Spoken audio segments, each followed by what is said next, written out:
Chicago Bulls fans' ears, and tragic to some others, the Chicago Bulls have discussed internally Anthony Davis trades, according to Jamal Collier of ESPN, but with a twist. They're not willing to give up any of their core players, which could fix some of the concerns there. We're going to talk about it all and more right after this.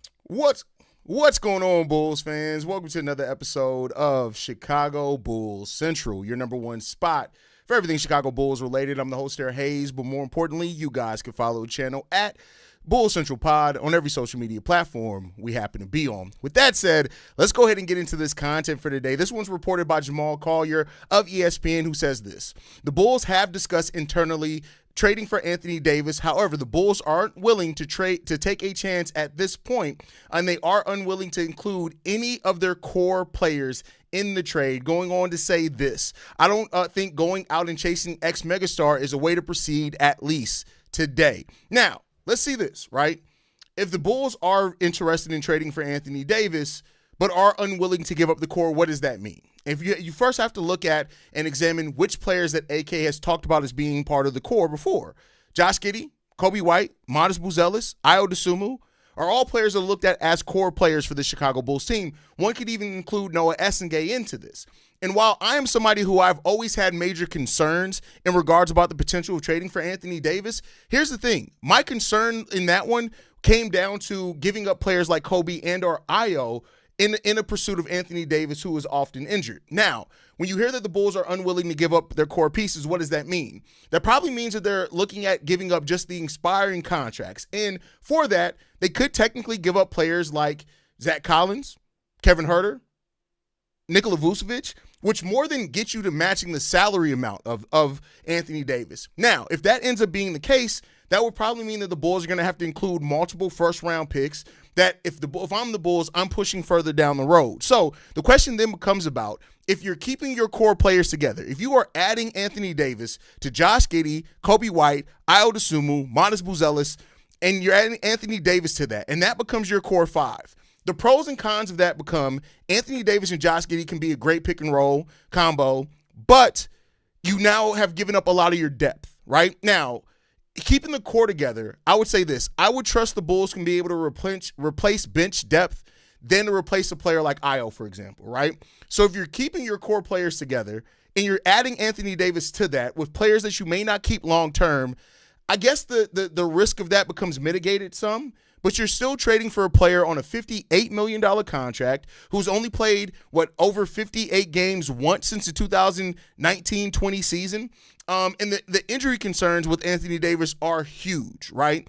And that becomes a problem. But the thing that I keep going back to in this and hearing from Jamal Collier is that they are unwilling to give up the core players. That's the part that makes me think about this in regards to it just a little bit differently. Because yeah, you're still taking on a risk because it's still Anthony Davis, a player that has been very injured over his NBA career. But if you're telling me that you're keeping a lot of your core to get that done, it becomes then about that you better be sure that that core can actually make some noise in the Eastern Conference.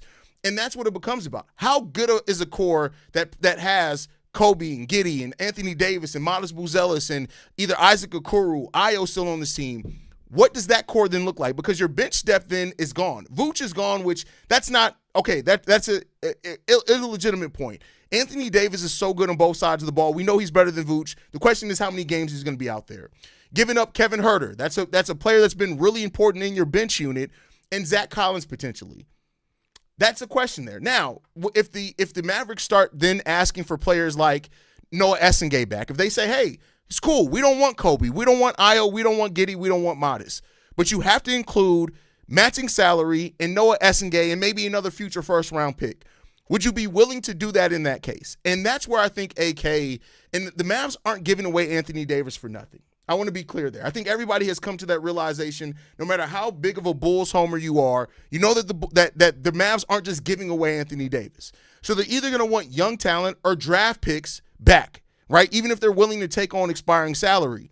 So then it becomes about, is Noah and picks enough, which matching salary to get that done? Is that something that you'd want?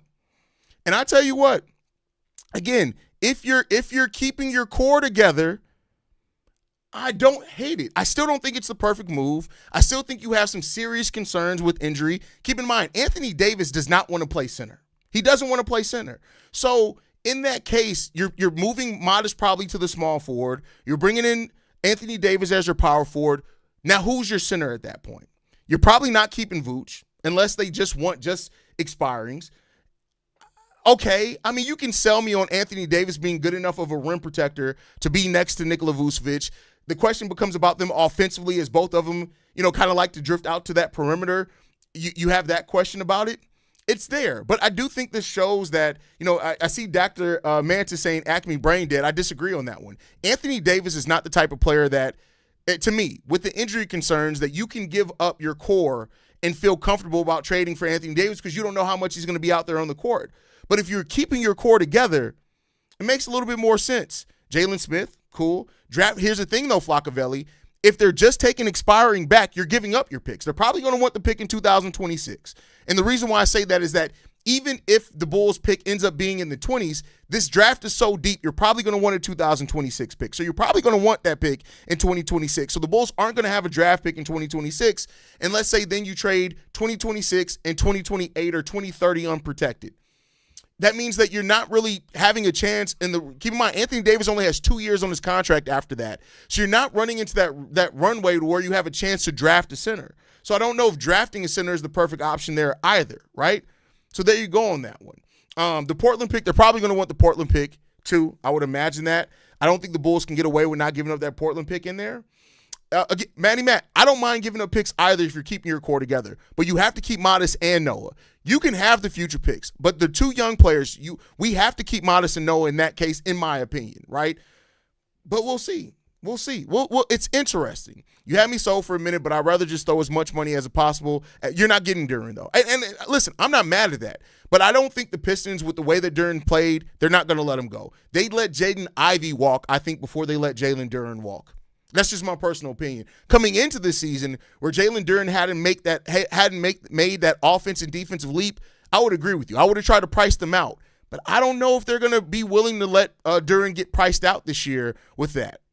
But giving up that much for AD feel like would be the Vooch trade all over again, just a different time. The difference is, though, is that when you gave up that for Nikola Vucevic, you were giving that up to become a playoff team. And it wasn't just the fact that they gave up the picks for Vooch. It was also that you had to change the play style. Anthony Davis more seamlessly fits in with what we have going on right now. The tempo, the playing off Josh Giddey, those type of things. Again, I'm not all in on the trade. It's just hearing that they're unwilling to give up core pieces makes me a little bit more in on it than what I was before, if that makes sense. But I definitely feel where you're coming from with that one as well. I don't know, Haize, that Portland picks look like it'll convey as long as you keep one of the 2026 or Portland pick. I'd be willing to give up the two unprotected and one protected. Here's the thing, though. I don't know if we can say for sure that the Portland pick is conveying this year. It does look like it's going to convey before 2028, which is when we have the protection on it. That's the direction Portland's on. Does it happen this year, though? That's a question of it. Trading picks for 2 years of AD, why he won't play half of these games? That's the legitimate concern there. That's definitely the legitimate concern there for sure as well. So again, I'm not saying that it's perfect, but I'm saying that it does raise some questions that you have to think about it, I think, right? You have to at least consider it. If they're willing to take Zach Collins, Kevin Huerter, and Vooch for AD, Vooch probably isn't coming back. He already looks like he's on a decline. Kevin Huerter and Zach Collins are really important pieces, but are they irreplaceable? Again, it has me more interested than when the talk was Coby or Io in an AD trade. That's where I'm like, no.